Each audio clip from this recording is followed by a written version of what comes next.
Smo na odprtju že 9. festivala Hiša strpnosti. Kaj prinašata?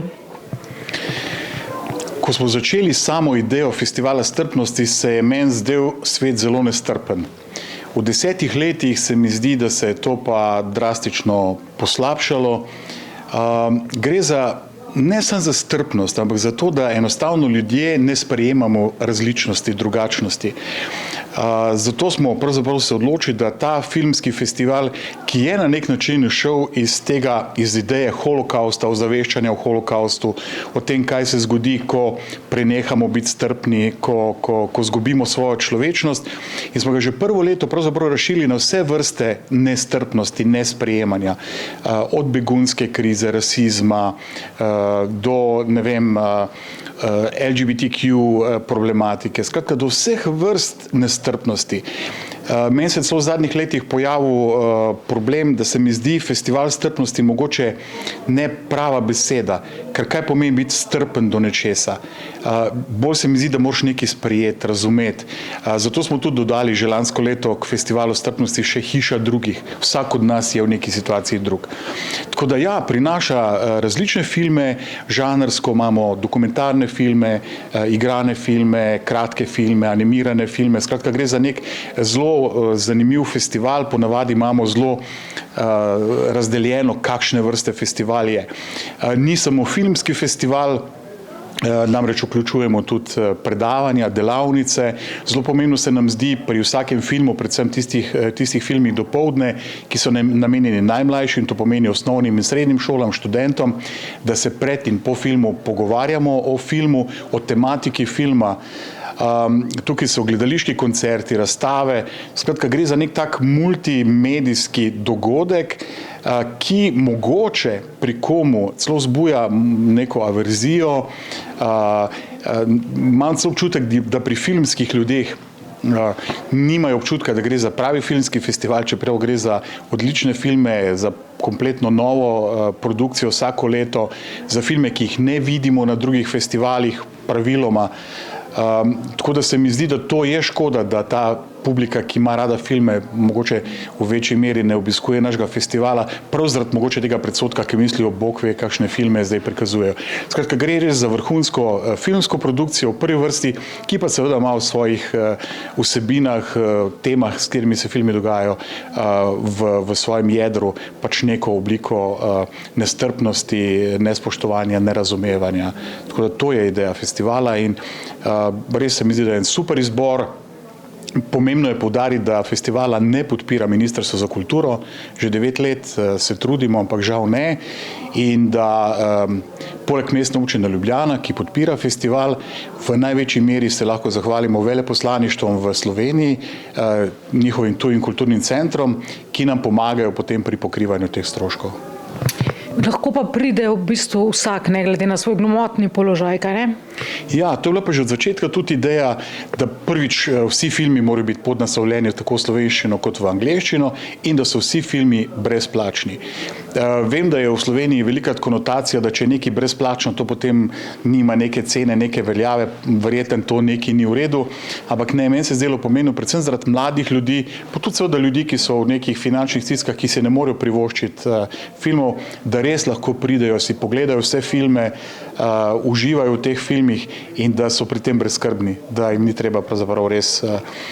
To je bila tista naša naloga, ko smo se začeli ukvarjati z idejo filma, da bomo poskrbeli za to, da najdemo sponzorje, donatorje, ki bojo pač pokrili te stroške, ki nastanejo.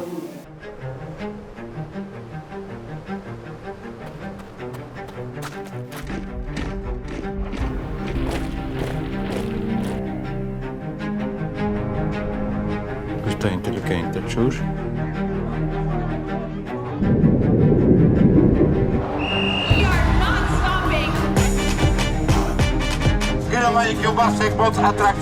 Zakaj se vam zdi ta festival Hiša strpnosti tako zelo pomemben? Živimo v zelo grobem času, v zelo kritičnem času. In ves ta program je namenjen ljudem, da pridejo, da si ga pogledajo in da si sami ustvarijo mnenje, kaj in kako in kje smo in kje v svetu stojimo. Jaz nažalost opažam tudi v našem časopisju in tudi sicer, da so ljudje zelo nepoučeni in tudi tisti, ki pišejo, ki bi morali vedeti, o čem pišejo, da imajo premalo znanja in s tem delajo krivico ne samo bralcem, ne samo nam, ki recimo neke določene stvari vemo, ampak tudi prihodnjim rodovom in tudi tistim, ki bi se lahko in ki bi se morali nekaj naučiti in vzpostaviti tudi neko ravnovesje. Kot rečeno, je danes to zelo težko, ampak če ne bomo podkovani v tem, kaj se dogaja in dajali utemeljenih izjav in pisali utemeljene stvari, nam nobena stvar ne bo pomagala. To razumevanje tega sveta je postalo tako težko, da je naše potrpljenje res skoraj na koncu. In se mi zdi, tudi sama pri sebi to opažam, da se moramo dejansko dnevno vzeti v roke, kot se reče, in si poiskati neko svojo pot, ki jo jaz osebno najdem v umetnosti že celo življenje. In res svetujem ljudem in samo sebi tudi, da ne se zanaša vse samo na tisto, kar vidimo in slišimo, ker resnic je vedno več. Und wie groß sind die großen Maßnahmen? Wir reden über 11 Millionen. Klára velem nem boldog. Ha a doktor úr elvállalná őt, neki biztos jobb lenne. To escape from the ghetto was very difficult. Smo na odprtju 9. festivala Hiša strpnosti. Zakaj se ti zdijo takšni festivali tako zelo pomembni? Zato, ker se zgodovina vse preveč ponavlja in čisto se ne naučimo. Tako da se mi zdi prav, da so taki festivali, kjer se spomnimo, kjer se nekako prikažejo dela, ki prikazujejo preteklost in sedanjost in lahko potem skupaj recimo mogoče kreiramo prihodnost. Kaj bi pa ti naredila za to, da bi bilo več strpnosti na svetu? Ojoj, če bi vedela.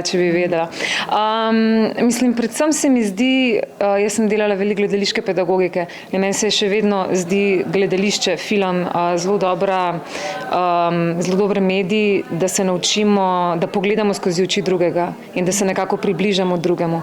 In se mi zdi, da če bi več ljudi se nekako udejstvovalo kulturno in bilo pripravljeno pogledati izven tega svojega okvira vsakodnevnega, da bi se počasi poznale razlike.